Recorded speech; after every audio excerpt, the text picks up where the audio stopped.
자, 강의한 마지막 쪽에서 페이지 18페이지 펴시면 되겠습니다. 여러분들 제 강의를 들으시면서 빈칸을 채우시고 중요한 것들은 노트를 해주시면 좋겠습니다.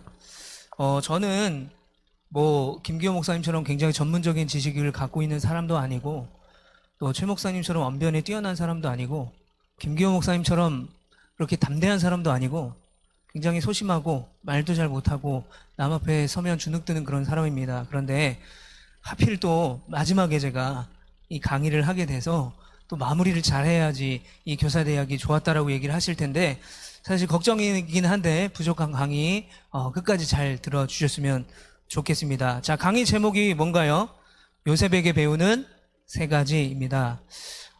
먼저 우리가 이제 요셉에게서 무엇을 배울 수 있을까라는 측면에서 첫 번째로 서론이 있습니다. 서론은 지금 이 요셉의 상황입니다. 창세기 39장과 40장과 41장 이 근처에 있는 이 요셉의 상황에 대해서 먼저 설명을 해드리면 첫 번째 요셉의 신분은 뭐였냐면 히브리인 노예였습니다. 여기서 중요한 것은 애굽인이면서 노예가 아니라 애굽 땅에서 히브리인이면서 노예였다라는 거예요. 그러니까 애굽 땅에서 외국인이면서 노예로 팔려간 사람이었다라는 것입니다. 그 요셉의 상황을 여러분 잘 기억해 주시면 좋겠습니다. 자, 그리고 창세기 40장 3절에 보면 그들을 경호대장의 집안에 있는 감옥에 가두었는데 그곳은 요셉이 갇힌 감옥이었다. 여러분, 요셉이 지금 감옥에 갇혀 있습니다. 그런데 어떤 감옥에 갇혀 있냐면 경호대장의 집 안에 있는 감옥에 갇혀 있다라는 것입니다. 여러분, 경호대장 집 안에 감옥이 있다라는 것은 그 감옥에 굉장히 중요한 사람들을 가두어 놓는다라고 우리가 짐작할 수 있을 거예요. 그냥 감옥이 아니라 경호대장 집 안에 있는 감옥에 누가? 요셉이 갇혀 있는데 그 안에 보니까 그들을 이라고 말하고 있는 본문이 있죠. 그들을, 여기서 말하는 그들은 누구냐면 첫 번째는 술 맡은 관원장입니다. 그리고 두 번째는 떡 맡은 관원장입니다. 이 술 맡은 관원장과 떡 맡은 관원장이 바로를 노하게 해서 지금 경호대장의 집 안에 있는 감옥에 갇혀 있는데 그 감옥이 어떤 감옥이냐면 요셉이 이미 보디발의 아내를 통해서 모함을 당해서 갇힌 감옥에 술 맡은 관원장과 떡 맡은 관원장도 함께 있었다라는 것입니다. 그래서 결국 이게 뭐냐면 감옥 생활이 요셉에게는 기회였다라는 것입니다. 감옥 생활이 기회일 수밖에 없었던 이유는 뭐냐면 이 요셉이 갇혀있던 감옥이 그냥 일반 잡범들이 들어올 수 있는 그런 감옥이 아니라 높은 사람들만 감옥으로 들어올 수 있는 그런 감옥이었어요. 정치 수용소였다라는 것입니다. 그러니까 자연스럽게 요셉은 그곳에서 정치에 대한 이야기를 들었을 것이고 경제에 대한 이야기를 들을 것이고 애굽이 돌아가는 세상의 이야기들을 그곳에서 높은 사람들을 통해서 들었을 것입니다. 그런데 문제가 생깁니다. 창세기 40장 4절부터 5절에 보면 이제 요셉을 시켜서 그들을 시종을 들게 했어요. 그러니까 요셉이 그 감옥에 같이 갇혀 있는 수준이 아니라 이 보디발이 이제 경호대장이 요셉을 시킵니다. 그래서 그곳에 있는 술 맡은 관원장과 떡 맡은 관원장의 시종을 들게 하는 거죠. 그러니까 오른팔처럼 감옥 안에서 그들을 수양했다라는 것입니다. 그런데 그 뒤에 문제가 생기는데 어떤 문제가 생기냐면 이 두 사람이 꿈을 꾸게 됩니다. 술 맡은 관원장이 떡 맡은 관원장의 꿈을 꾸게 되는데 여러분, 고대 근동의 꿈은 국가의 어떤 개인의 미래를 점칠 수 있는 그런 신의 계시라고 여겼다라는 거예요. 그런데 그 신의 계시라고 여기는 그 꿈이 해석이 안 되는 거예요. 그러니까 술 맡은 관원장과 떡 맡은 관원장이 그 꿈 때문에 근심하고 있었어요. 그런데 그 꿈을 누가 해결해 줍니까? 해석해 줍니까? 요셉이 그 감옥에서 술 맡은 관원장과 떡 맡은 관원장의 꿈을 해석해 줍니다. 그런데 여기서 중요한 게 뭐냐면 그 꿈의 해석을 하나님께서 하신다라고 요셉이 술 맡은 관원장과 떡 맡은 관원장에게 이야기를 하면서 꿈을 해석해 주는데 그 꿈의 해석의 내용이 뭐냐면 술 맡은 관원장은 3일 만에 이제 복직이 될 거다라는 것입니다. 그리고 떡 맡은 관원장이 꾼 꿈은 그 떡 맡은 관원장이 3일 만에 목을 매달아 사형을 당할 것이다라는 꿈이었습니다. 아주 상반되는 꿈이었는데 그러니까 이제 술 맡은 관원장은 그가 꿈꾼대로 3일 있다가 복직이 될 거예요. 그러니까 바로와 가장 가까운 측근의 정치인으로 들어간다라는 거죠. 그러니까 이때 요셉이 이 술 맡은 관원장에게 뭘 부탁하냐면, 당신이 이제 복직이 돼서 바로 앞에 가게 되면 지금 내가 억울하게 이 감옥에 갇혀 있는 사실을 좀 이야기해달라라고 부탁을 합니다. 창세기 4장 14절에 보면 따로 생각해달라라고 그렇게 이야기를 해요. 따로 생각해달라. 따로. 그리고 나를 좀 기억해 주세요라고 간곡하게 부탁을 합니다. 그런데 여러분, 그렇게 간곡하게 부탁을 했는데도 불구하고 요셉은 그 후로 술 맡은 관원장이 3일 뒤에 복직한 이후에 2년 동안이나 감옥에 여전히 갇혀있게 되는 잊혀진 존재가 되어버린다는 거예요. 그런데 중요한 것은 여러분, 이 요셉에게 있어서 이 2년이라는 시간은 하나님께서 아주 강력하게 이 요셉을 훈련하는 훈련의 시간이었다는 것입니다. 여기서 알 수 있는 것은 뭐냐면 하나님의 때와 우리의 때는 다를 수 있다는 거예요. 하나님이 원하시는 때와 우리가 원하는 때는 분명히 다를 수 있다라는 것입니다. 창세기 40장 23절에 보면 이렇게 말합니다. 그러나 술잔을 올리는 시종장은 요셉을 기억하지 못하였다. 그는 요셉을 잊고 있었다. 요셉이 바로에게 가서 나를 좀 잘 얘기해 주세요. 내가 이 감옥에서 나올 수 있도록, 억울한 누명을 벗고 나올 수 있도록 복직하게 되면 잘 좀 부탁드립니다라고 그렇게 부탁을 했는데 40장 23절에 보니까 요셉을 기억하지 못하였다. 그리고 요셉을 잊고 있었다라고 말씀하고 있어요. 여러분, 2번 반복하고 있습니다. 기억하지 못하였다, 요셉을 잊고 있었다라는 것은 지금 이 술 맡은 관원장이 요셉이 부탁한 사실을 완전히 잊고 있었다라는 것을 2번의 이 기억하지 못했다라는 단어를 통해서 강조하고 있는 거예요.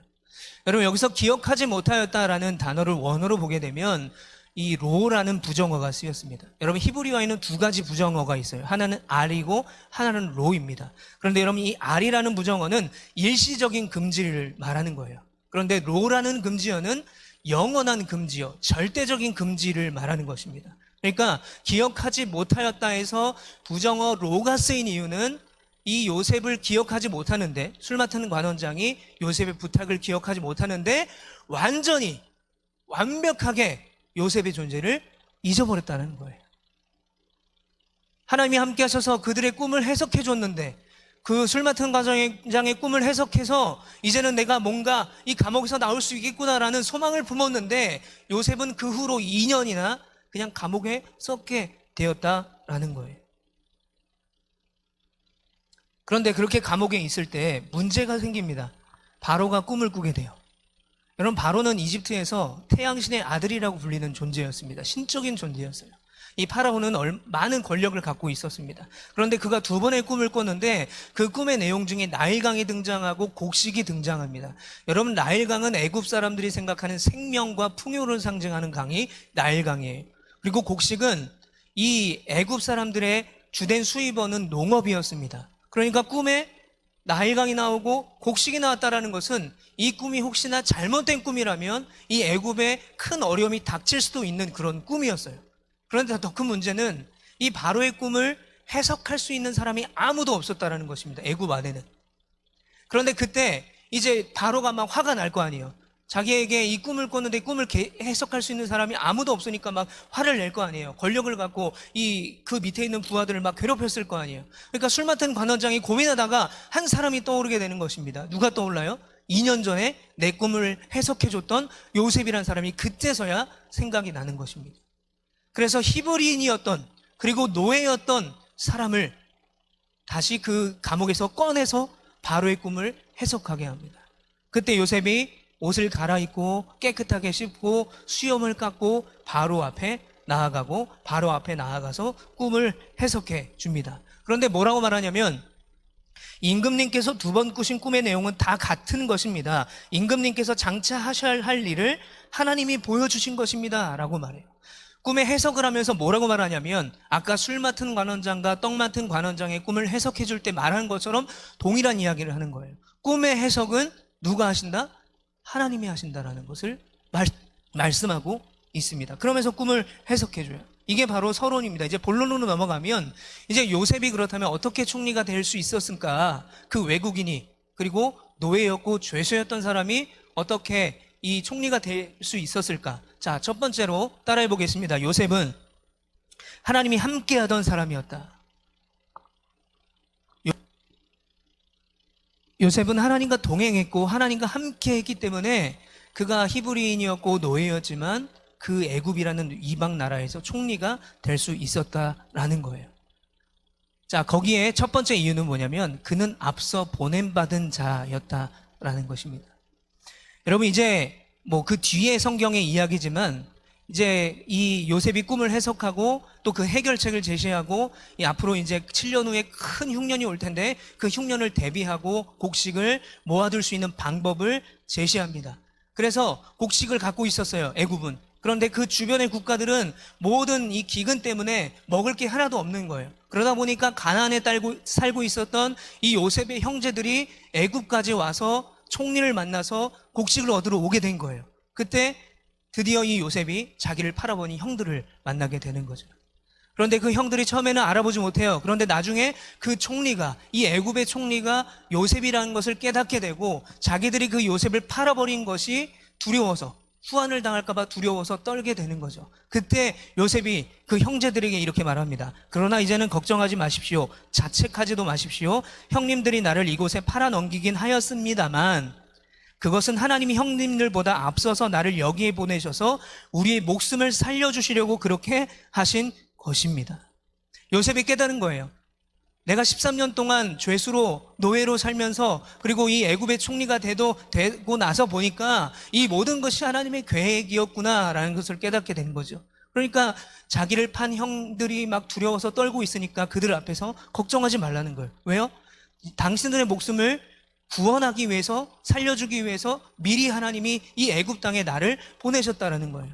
시편 105편 17절에도 이렇게 말합니다. 그런데 주님은 그들보다 앞서 한 사람을 보내셨으니 그는 종으로 팔린 요셉이다. 앞서 보내셨다라는 것입니다. 누가? 하나님이 하나님의 계획 가운데 이 요셉을 미리 앞서서 이 애굽으로 보내주셔서 이 이스라엘 백성들을 구원해 주셨다라는 하나님의 섭리가 담긴 말씀입니다. 그런데 왜 보내셨냐면 아까도 이야기했지만 16절에 시편 105편 16절에 보면 이렇게 말합니다. 그 뒤에 주님께서 그 땅에 기근을 불러들이시고 온갖 먹거리를 끊어버리셨다.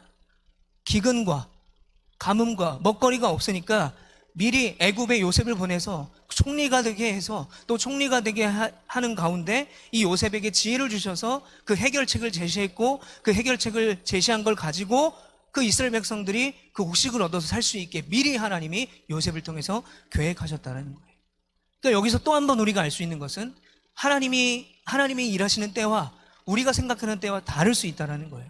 그런데 결론은 뭐냐? 하나님이 일하시는 때가 오히려 우리에게는 더 정확한 타이밍에 하나님께서는 일을 하신다라는 것입니다.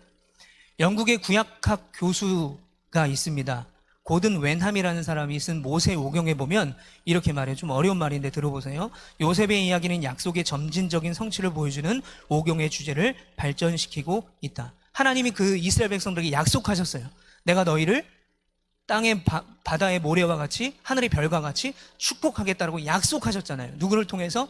아브라함을 통해서 약속하셨어요. 그럼 여러분, 그 약속이 이스라엘 백성들의 후대에게 계속해서 그 약속이 이루어지기 위해서는 기근을 피해야 되잖아요. 기근 때문에 이스라엘 백성들이 다 굶어 죽으면 하나님의 약속이 끊어지는 거예요. 그러니까 하나님은 그 약속을 이루기 위해서 약속의 점진적인 성취를 위해서 이 요셉을 미리 애굽으로 보내셨다라는 거죠. 하나님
3년을 그렇게 힘들게 살은 이 땅 가운데서 내 자손을 번성하게 하신 하나님, 그 하나님이 살아계셔서 지금 나와 함께 하신다라는 아름다운 신앙 고백이라는 거예요.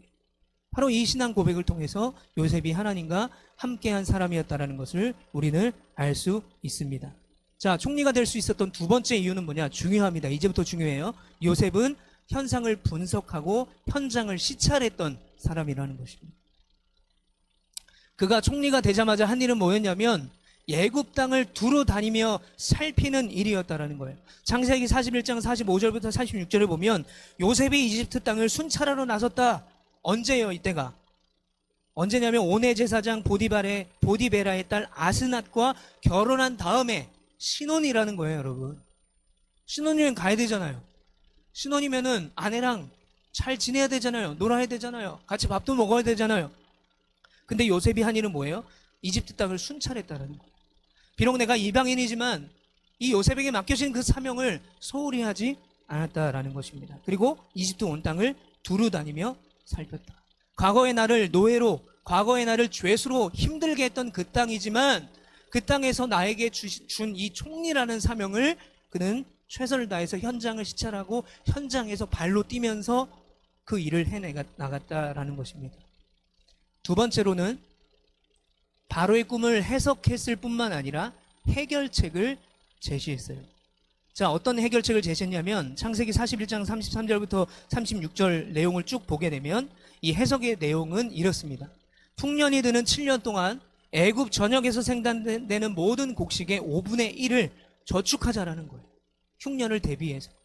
그리고 그것을 저축해서 흉년 7년이 오게 되면 그 저축한 곡식을 이 애굽 백성들에게 골고루 잘 배분할 수 있도록 하라라는 것입니다.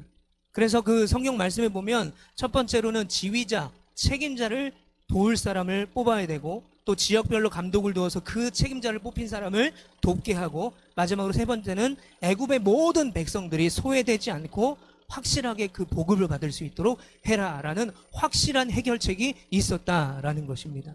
여러분, 요셉이 발견한 해결책은 현장에서 발견했어요. 여러분들이 교사로 사역할 때 얼마나 우리 아이들이 현장으로 가십니까?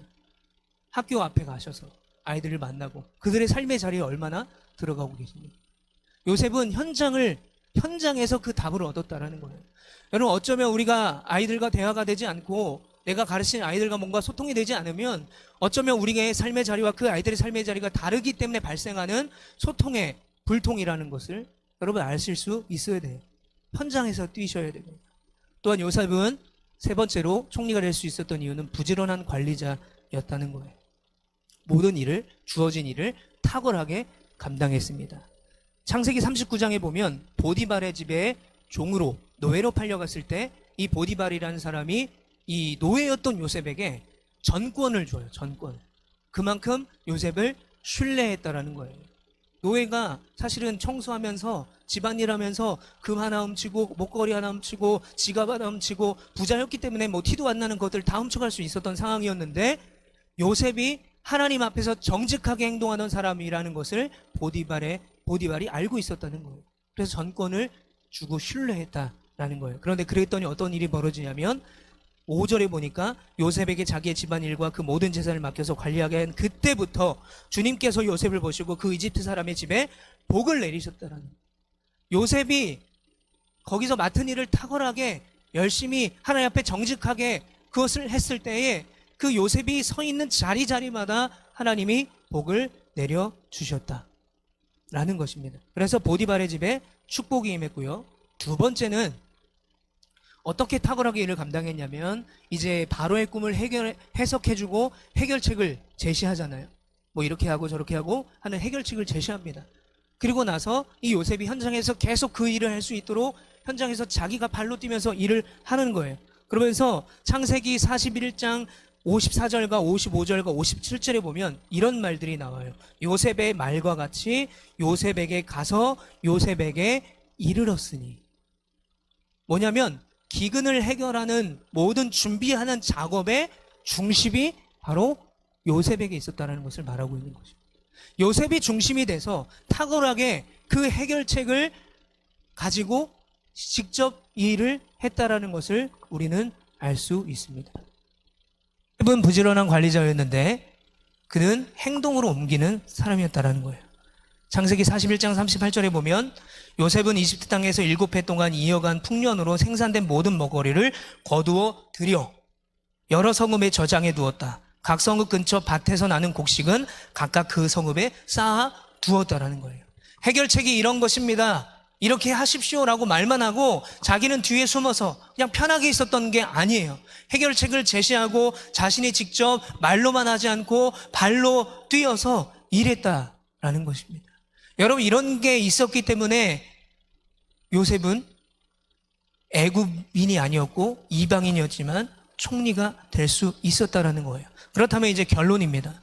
그러면 우리가 다음 세대 교사로서 이 요셉에게 배울 수 있는 것, 그것을 통해서 우리에게 어떻게 적용할까? 이제는 우리가 어떻게 사역을 해야 될까라는 것입니다. 여러분, 요셉 이야기 전까지는 다 기억하지 못하셔도 돼요. 지금부터라도 잘 집중해서 들어주셨으면 좋겠습니다. 자, 첫 번째로 필요한 것은 하나님과 함께하기 위한 일이 늘 우선순위가 돼야 된다는 거예요. 교사로서, 사명자로서, 그리스도인으로서 우리가 살아갈 때 가장 중요한 것은 하나님이 우리의 우선순위가 돼야 된다는 거예요. 그래서 하나님이 우리에게 우선순위가 되기 위해서 먼저 우리에게 필요한 첫 번째는 따라합니다. 예배를 회복하라. 예배를 회복하셔야 됩니다. 내가 교사로서, 사명자로서, 그리스도인으로서 내가 하나님 앞에 1대1의 예배가 온전히 이루어져야 된다는 거예요. 여러분, 영성이란 어떤 뜻을 가지고 있냐면 하나님을 믿고 거듭난 모든 자녀들에게 주어진 영적인 성품이라는 거예요. 그러면 나에게 있는 영성을 체크할 수 있는 방법은 뭘까? 나의 영성은 얼마쯤 될까? 숫자로 나타내기는 어렵겠지만 내 영성은 얼마나 될까 궁금하시잖아요. 이 영성을 체크할 수 있는 질문이 있습니다. 그게 뭐냐면 매일 내 삶 속에 얼마나 하나님이 나와 동행하고 계신가 라는 것을 우리 스스로에게 질문해 보는 거예요. 그래서 그 스스로에게 질문을 해서 나오는 답, 그 정도의 수준이 우리의 영성이라는 거예요. 여러분, 그렇기 때문에 매일 내 삶 속에서 하나님을 경험하기 위해서는 우리가 예배해야 돼요. 주일 예배에 나오고 공예배에 나오고 또 내가 개인적으로 큐티하고 말씀을 보고 개인적인 예배가 우리 가운데 필요하다는 것입니다. 여러분, 교사란 분반 공부만을 인도하는 정도의 직분이 다가 아니다라는 거예요. 여러분, 그래서 여러분들이 이제 어린이부서는 3부에 1시에 예배를 드리고 있고 중고등부 11시에 드리고 있지만 여러분 1부 예배, 2부 예배 꼭 드리셔야 됩니다. 여러분들이 먼저 말씀의 은혜를 받고 예배 가운데 은혜를 받아야 아이들에게 줄 수 있는 거예요. 제가 예전에 중등부 교사할 때 어떤 강습해 오신 목사님이 썩은 물로 아이들에게 주지 말라라는 이야기를 한 걸 들은 적이 있어요. 썩은 물, 고여있는 물은 썩는 거예요. 늘 내가 10년 전에 들었던 은혜, 20년 전에 만났던 하나님, 그 고여있는 그 썩어가는 물을 아이들에게 주는 게 아니라 늘 흐르는 생명수와 같은 물을 아이들에게 전해야 된다는 거예요. 그러기 위해서 우리가 어떻게 해야 돼요? 예배해야 돼요. 여러분, 새벽에 나오기 힘들잖아요. 어렵잖아요. 라이브로 틀어줍니다. 유튜브 검색하면 나와요. 핸드폰으로 다 보실 수 있어요. 그리고 특별히 새벽 예배 같은 경우에는 라이브 예배를 저장해놔서 나중에라도 보실 수 있게 만들어놨어요. 그럼 나중에라도 새벽 예배 영상 찾아서 예배 드리실 수 있어요. 금요예배도 수요예배도 마찬가지입니다. 다 라이브로 방송하고 있어요. 여러분, 우리가 예배를 드리지 않으면, 우리가 예배를 소홀히 하면 우리가 가르치는 아이들도 예배를 잘 드릴 수 없다라는 것입니다. 여러분, 교사가 힘드십니까? 내가 지금 교사가 너무 힘들어요 라고 느낀다면 여러분, 내 안에 은혜가 있는지 한번 생각해 보셔야 돼요. 어쩌면 이게 일이 힘든 게 아니라 누군가 다른 사람이 나를 힘들게 하는 게 아니라 내 안에 은혜가 없기 때문에 그게 힘든 거예요. 그러니까 내 안에 있는 먼저 은혜가 있는지를 살펴보시고 예배에 최선을 다하시는 여러분 되시길 바랍니다. 자, 두 번째로 다음 세대 교사로서 배워야 될 세 가지 중에 하나님과 함께하기 위한 일이 우선순위가 돼야 된다는 데서 두 번째는 규칙적인 개인 기도 시간이 필요하다는 것입니다. 누군가가 저에게 목사로서 그리스도인으로서 가장 힘든 게 뭐예요? 라고 물어보면 저는 기도다라고 이야기를 할 수 있을 것 같아요. 제 개인적으로는 이 기도하는 게 사실 너무나 쉽지 않아요. 시간을 내서 기도하는 것도 쉽지 않고 또 무시로 기도하는 것도 쉽지 않고 그런데 반드시 기도는 해야 되는데 참 쉽지가 않은 것 같아요. 여러분들도 마찬가지일 거라고 저는 생각을 합니다. 김기호 목사님이 강의를 하실 때 이 얘기를 하셨잖아요. 주지밀려가 5만 번의 기도 응답을 받고 그리고 솔로몬은 그렇게 잘 사는 나라에서 이스라엘의 나라 중에서 가장 부강한 시대, 다윗의 시대는 가장 전쟁에 한 번도 지지 않은 가장 강력한 나라였다면 솔로몬이 다스릴 때는 가장 부자였던 나라였어요. 그렇게 부족할 것 없이 누릴 것 다 누렸던 솔로몬이 평생에 2번의 기도 응답을 받았다는 거죠. 얼마나 불행한 일입니까? 그러니까 우리는 기도할 수 있어야 되는 거예요. 여러분, 군산 드림교회라는 데가 있습니다. 제가 몇 번 저희 중고등부 선생님들에게도 이 이야기를 드렸는데 교회 학교가 100명이었대요. 그런데 1600명으로 부흥을 했대요. 그런데 부흥의 이유에 대해서 이 군산드림교회의 이 교육 전담 목사님이 책을 썼는데 거기서 뭐라고 얘기하냐면 영아부 교사들이 월요일마다 교사 기도회를 한대요. 그런데 공휴일이든 뭐 휴가 기간이든 비가 오든 눈이 오든 상관없이 그 월요일 기도 시간은 무조건 나와서 어떻게든지 나와서 기도한다라는 거예요. 그렇게 열심히 아이들을 위해서 기도하고 예배를 위해서 기도하고 부서를 위해서 기도하고 교회를 위해서 기도하고 담임 목사를 위해서 기도하기 때문에 그 교회가 부흥하고 성장할 수밖에 없다라는 거예요. 그리고 또 한 가지 이유를 이 군산드림교회 부흥의 원인으로 찾는데 다음 세대 주간 특세라는 게 있대요. 그러니까 다음 세대 부서들이 예를 들어 고등부, 중등부, 뭐 소년부, 뭐 초등부 이렇게 해서 맡아서 특세를 진행하는데 이 특세에는요 어떤 일이 있어도 절대로 빠지지 않는다는 거예요. 어떤 일이 없어도 우리는 빠지는데 어떤 일이 있어도 빠지지 않는다는 거예요. 밤을 새서라도 온다는 겁니다. 그 다음날 내가 직장 가는 게 이 새벽 예배 때문에 힘들 것 같아요. 평소에 새벽 예배 안 나오다가 하려니까 힘든 것 같아요. 그러면 월차로 해서 참석한다는 거예요. 그리고 심지어 이 군산드림교회의 고등부 선생님 같은 경우에는 뭐 제가 고등부를 저격하는 건 절대로 아닙니다. 오해하지 말고 들으세요. 그 책의 예화가 그렇게 나왔기 때문에 그래요. 고등부 선생님은요 자기가 맡았던 학생들이 청년부에 올라가서 군대를 가잖아요. 면회를 간대요. 편지를 쓴대요. 뭐 애프터 서비스라고 말하기는 좀 그렇지만 끝까지 한 영혼을 책임지는 거예요. 그만큼 열정 있게 그만큼 책임을 가지고 사역을 한다라는 것입니다. 여러분에게 묻고 싶습니다. 우리 부서만의 기도의 자리가 있으십니까? 또 여러분들 개인의 기도의 자리가 있으십니까? 여러분들 기도할 때 우리가 그 기도를 통해서 우리가 새 힘을 얻게 되는 줄 여러분 믿으시기를 바랍니다. 자, 세 번째로는요, 개인 말씀 묵상 시간을 확보해야 돼요. 여러분, 교사는 말씀을 가르치는 자리입니다. 그리고 말씀을 통해서 들을 때, 묵상할 때, 또 그 말씀을 통해서 은혜를 받을 때에 영적인 파워가 생기는 거예요. 아이들에게 공급해 줄 수 있는 영적인 힘이 생긴다라는 것입니다. 최선희 목사님이 큐티에 대한 강의를 했지만 저희가 교육부에 굉장히 많은 고민을 갖고 있어요. 어떻게 보면 코로나19로 인해서 이 다음 세대가 가장 많은 피해를 받은 세대라고 한다면 어떻게 하면 이 다음 세대를 이제는 이 코로나를 19를 시대를 지나면서 뭐 20이 올 수도 있고 21이 올 수도 있는 이 상황에서 어떻게 가르쳐야 될까? 굉장히 많은 기도와 고민이 필요한 시대인데 그래서 우리가 생각한 게 뭐냐면 이 아이들을 큐티하는 아이들로 만들어야 되겠다.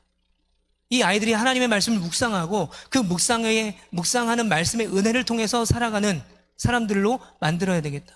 그 말씀의 능력을 통해서 코로나가 와도 뭐 위기가 와도 입시철이 와도 예배를 포기하지 않고 하나님을 포기하지 않고 오히려 그 은혜 자리를 택할 수 있는 아이들로 만들어 보자. 그래서 큐티라는 것을 생각하게 됐습니다.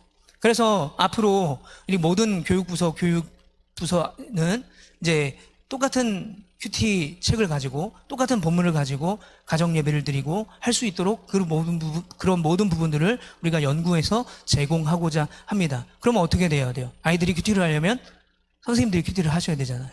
선생님들이 말씀을 묵상하셔야 아이들에게 야, 너 말씀 묵상해야지라고 얘기할 수 있을 거 아니에요. 그리고 선생님들이 말씀을 묵상하셔야 아이들이 말씀을 묵상한 걸 가지고 은혜를 나눌 수 있지 않겠습니까? 그래서 공과 시간에 사실 공과 시간 수요일부터 정말 열심히 금식하면서 기도하시고 막 2시간씩 공과를 준비하시고 가르치는 선생님들이 물론 여기 다 그런 분들이시겠지만 안 그런 분들이 한두 분 계실 거 아니에요. 그런 분들은 분반 공부를 준비하는 것 자체가 굉장한 짐일 수도 있잖아요. 그런데 평소에 내가 말씀을 열심히 묵상한 다음에 그 아이들과 반 아이들과 함께 그 큐티 나는 걸 가지고 함께 말씀을 은혜를 나누고 기도 제목을 나누고 기도해주고 또 그들의 삶의 자리에 어려움이 무엇인지를 들을 수 있는 그렇게 공갈을 한다면 어쩌보면 뭐 내가 뭐 공갈을 막 준비해서 일방적으로 가르치는 것보다는 함께 소통할 수 있는 공가가 되지 않을까라는 생각을 합니다. 그러기 위해서는 여러분들이 말씀을 묵상하셔야 된다라는 것입니다. 자, 두 번째는요, 요셉에게서 배울 수 있는 건데요, 요셉은 현장에서 답을 찾았다는 거예요. 그러니까 우리도 현장으로 가야 돼요. 주일날 교회 아이들이 오잖아요. 그러면 우리와의 삶의 자리와 아이들의 삶의 자리는 분명히 달라요. 그리고 여러분들이 학부모이시기 때문에 아이들이 초등학생이다 그러면 내 자녀가 초등학생이다 그러면 둘이 비슷할 거니까 대충 이해하겠지라고 생각해도 막상 아이를 가르쳐 보면 내 아이와 또 다르다라는 걸 분명히 느끼실 거예요. 그러니까 그 아이들과 그 아이들의 삶의 자리에 들어가서 소통하는 교사가 돼야 된다는 것입니다. 여러분, 커뮤니케이션이라는 게 소통이라는 단어잖아요. 이게 어디서 나오냐면 커먼이라는, 공통의라는 단어에서 출발을 해요. 그러니까 공통된 관심사를 가지고 소통할 수 있다는 것입니다. 여러분, 얼마나 주중에 아이들을 생각하고 관심을 갖고 계십니까? 밥 먹을 때도 지금 우리 반 아이들이 뭐 하고 있을까? 밥은 먹고 있을까? 뭐 이런 생각 하시면서 사십니까? 여러분, 2015년도에 갤럽에서 조사를 했는데 고등학생이 가장 좋아하는 교사가 누구냐라고 설문조사를 했는데 거의 반이나 가까이 되는 47%의 학생들이 관심을 주는 교사다라고 했어요. 뭘 가르치고 뭘 주는 것보다는 나에게 관심을 갖고 있는 거예요. 내가 뭘 고민하는지, 내가 뭘 아파하는지, 뭐 그게 정말 선생님이 보기에는 정말 얼토당토 안 하는 허무맹랑한 이야기일지라도 관심을 갖고 들어주는 선생님, 들어주고 소통하는 선생님들을 이 아이들이 원한다라는 거예요. 자, 두 번째는 잘 놀 수 있으셔야 됩니다. 잘 놀아야 됩니다. 제가 이제 41살인데 제가 30대 초반에 초중반에 중고등부를 할 때랑 40대 때 중고등부 할 때랑 또 달라요. 뭐가 다르냐면 제 몸이 달라요. 제 체력이 달라요. 30대 초반에는 이 주기적으로 한 달에 한 번씩 1박 2일 밤새면서 아이들과 같이 놀고 먹고 또 말씀도 가르치고 해도 쌩쌩했어요. 근데 이제 잘 안 되더라고요. 그래서 제가 뭘 하기 시작했냐? 운동을 하기 시작했어요. 일주일에 3번씩 보문을 돌고 있어요. 어제도 보문을 돌기로 했는데 보문을 같이 돌기로 한 사람이 안 돈다고 그래가지고 동네 한 바퀴 돌았어요. 땀 뻘뻘 흘리면서 열심히 운동합니다. 왜요? 체력이 좋아야 만나고 다니는 거예요. 얘네들은 9시, 10시, 11시, 12시 이렇게 자요. 그리고 학원 끝나면 10시, 뭐 야자 끝나면 10시, 11시 막 이런데 제가 체력이 없어가지고 내일 새벽 예배 4시 반에 나가야 되는데 11시 전에 꼭 자야지 하고 자면 애들 학원 11시에 끝나고 12시 끝나는데 만남의 기회를 놓치잖아요. 그럼 그 시간에도 만나야 되려면 체력이 있어야 되고 아이들과 놀아주려면 체력이 있어야 됩니다. 여러분, 잘 놀기도 해야 된다는 거예요. 세 번째는요, 따라합니다. 삶을 터치하라. 여러분, 소통이 되기 시작하냐면요, 우리 아이들의 삶을 터치할 수가 있어요. 중요한 것은 소통이 먼저 돼야 된다는 것입니다. 속마음을 나눌 수 있는 교사가 돼야 돼요. 일주일 동안 어떻게 지내니? 잘 지냈어요? 어제 뭐 먹었니? 밥 먹었어요? 이런 관계가 아니라 앵무새처럼 대답하는 아이들, 자동응답기나 AI처럼 말하는 아이들 앞에서 날마다 실망하고 낙심하고 왜 아이들은 내 말을 들어주지 않을까? 왜 아이들은 내 이야기를 들어주지 않을까라고 하지만 결국 뭔가 소통이 안 된다라는 거예요. 여러분, 그런데 우리가 그 아이들과 소통하기 시작하고 삶을 나누기 시작하고 삶을 터치하기 시작하면 그 아이들이 속마음을 나눠준다는 거예요. 그런데 중요한 거는 들어줘야 돼요. 잘 들어주셔야 되는 거예요. 저도 잘 못하지만 저도 되게 못하는 건데 아이들이 얘기할 때 들어줘야 돼요. 얘기를 듣다 보면 내가 지금 이 귀한 시간을 왜 이놈이 이렇게 말도 안 되는 이야기를 하는 이야기를 내가 들어야 될까라고 생각이 들지라도 들어줘야 돼요. 여러분, 그렇게 들어줄 때 우리 선생님 나에게 관심을 갖고 있구나 더 말하는 거예요. 더 어려운 일을 말하고 내가 집에 이런 일이 있었는데 아버지 때문에 이게 힘들었는데 이게 기도 제목이에요. 얘기할 수 있는 관계가 될 수 있다라는 거예요. 여러분, 예수님은 소통을 잘 하시는 분이셨습니다. 그리고 예수님은 소통을 하실 때 어떤 매개체를 가지고 그것을 가지고 소통을 잘 하시는 분이었어요. 여러분, 예수님이 사마리아 여인을 만났을 때 유대인은 사마리아 사람과 상종하지 않았어요. 그런데 물이라는 매개체를 통해서 예수님은 사마리아 여인과 대화를 이어가셨고 결국 그 대화를 통해서 이 사마리아 여인이 어떻게 됩니까? 구원받게 되잖아요. 영적인 변화까지 일어나게 됐다는 거죠. 우리가 아이들의 삶을 잘 터치하고 소통하기 시작하면 결국 그게 아이들과 친해지는 정도의 수준이 아니라 그 아이들의 영혼을 변화시킬 수 있다는 거예요.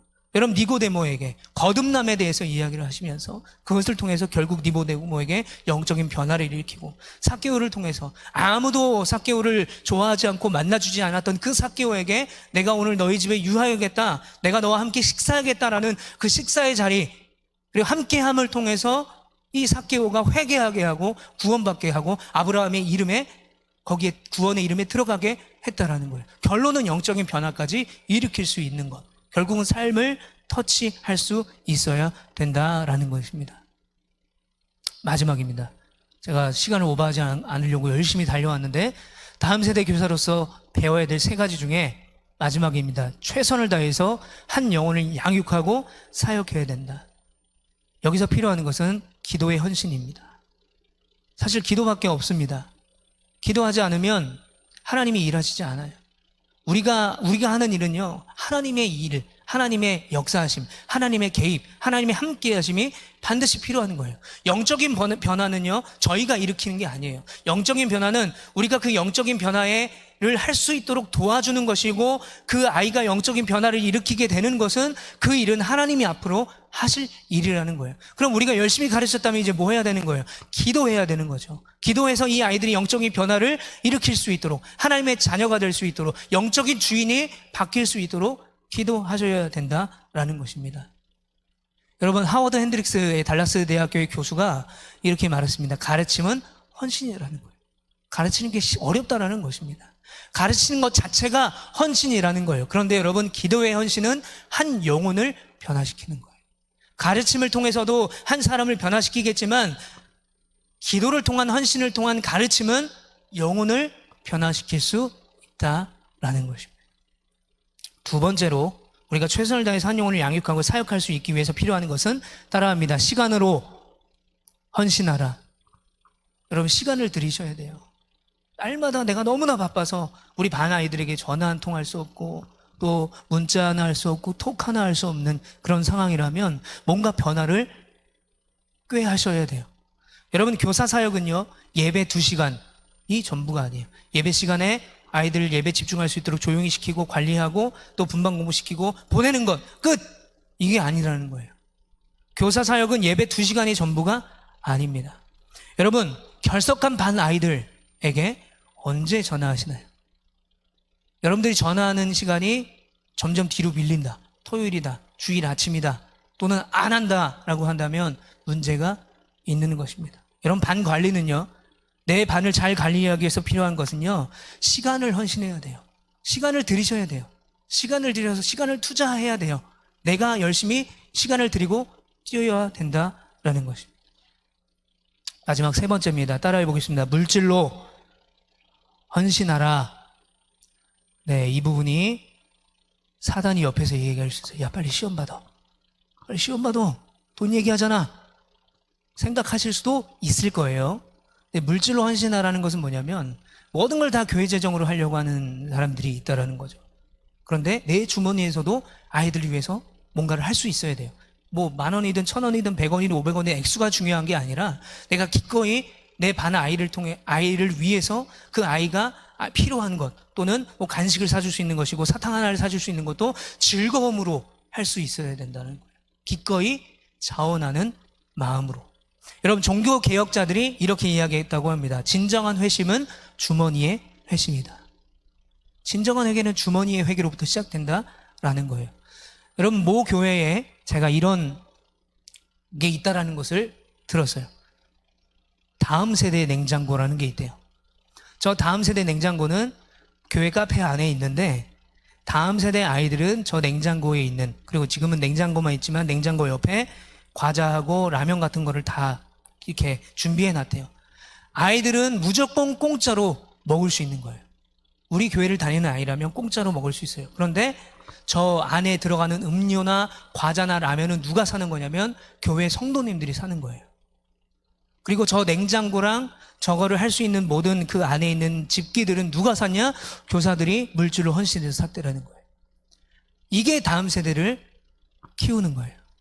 이게 다음 세대를 양육하고 다음 세대를 세워가는 교회가 할 일이에요. 10만 원 들여가지고 아이들이 10만 원의 어떤 아웃풋이 안 나온다고 내려놓고 포기하는 게 아니라 계속 투자하는 거예요. 계속 기도하는 거예요. 계속 줘야 되는 거예요. 예수님이 우리에게 그런 사랑을 주셨잖아요. 포기하지 않는 사랑을 주셨던 것처럼 하나님 예수님이 우리를 통해서 우리를 보시고 얘가 내가 사랑을 주었을 때 얼마만큼의 결과가 나오겠다라고 우리를 사랑하신 게 아니다라는 것입니다. 우리 교회에도 이렇게 다음 세대를 사랑하고 또 다음 세대에 투자할 수 있는 지금도 잘 알고 계시지만 더 잘할 수 있는 교회가 되기를 바랍니다. 아멘. 마지막입니다. 테레사 수녀 이야기로 이제 이 강의를 마치고자 합니다. 한 기자가 테레사 수녀에게 이렇게 물어봤다고 합니다. 어떻게 그렇게 많은 사람들을 사랑으로 변화시킬 수 있었습니까? 질문했대요. 그랬더니 이 테레사 수녀가 뭐라고 말했냐면 이렇게 말했습니다. 저는 단지 한 번에 한 사람을 사랑했을 뿐입니다. 여러분들이 맡은 반 아이들, 그 영혼들을 끝까지 사랑하시는 교사가 되시기를 간절히 축복합니다. 내가 뭔가를 가르치려고 하기보다는 내가 받은 은혜, 내가 받은 사랑, 그것을 나눠줘야 돼요. 끝까지 포기하지 않고 사랑해 주셔야 돼요. 왜냐하면 예수님이 우리를 포기하지 않고 사랑해 주셨기 때문에 그래요. 그 사랑 때문에 우리가 이렇게 이 자리에 있는 것 아니겠습니까? 그러면 우리에게 맡겨주신 그 아이들 어떻게 가르치겠어요? 사랑으로 가르쳐야 된다는 것입니다. 결론을 맺겠습니다. 자, 교사로서 요셉에게 배워야 될 3가지. 첫 번째는 하나님과 함께하기 위한 일이 늘 우선순위가 되어야 된다고 말씀드렸고, 그것에 필요한 것은 예배를 회복하고 규칙적인 기도 시간을 가져야 되고 개인 말씀 묵상 시간을 가져야 된다고 말씀드렸습니다.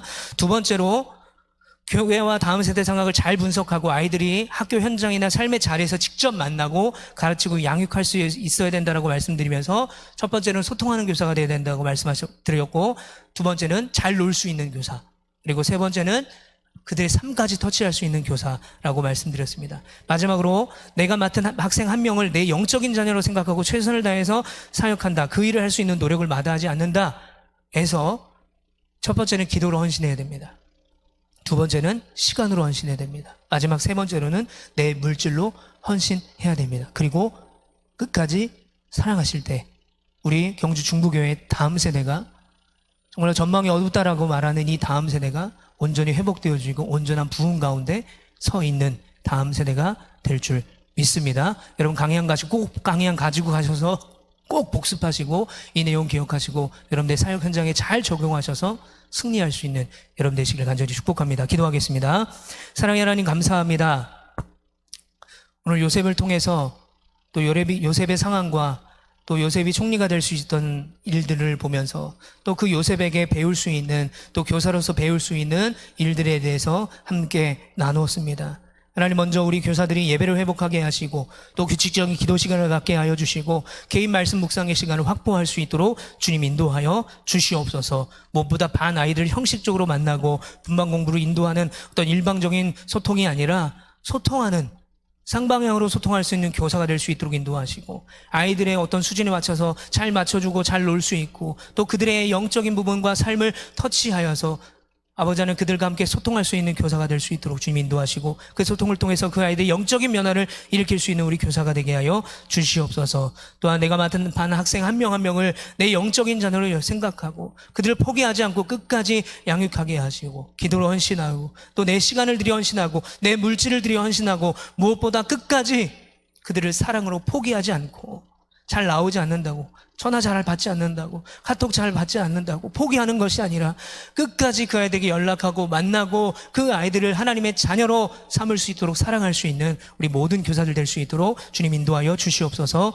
하나님 이제부터 우리가 그 사역에 들어가고자 합니다. 사역의 현장마다 성령으로 하나 되고 연합하게 하시고 아버지 하나님 우리가 교사대학 1주차 2주차 배운 모든 것들을 통하여서 우리의 사역이 더욱더 하나님의 은혜가 넘치고 또 부흥할 수 있는 다음 세대 될 수 있도록 인도하여 주시옵소서. 예수님의 이름으로 감사하며 기도합니다. 아멘. 감사합니다.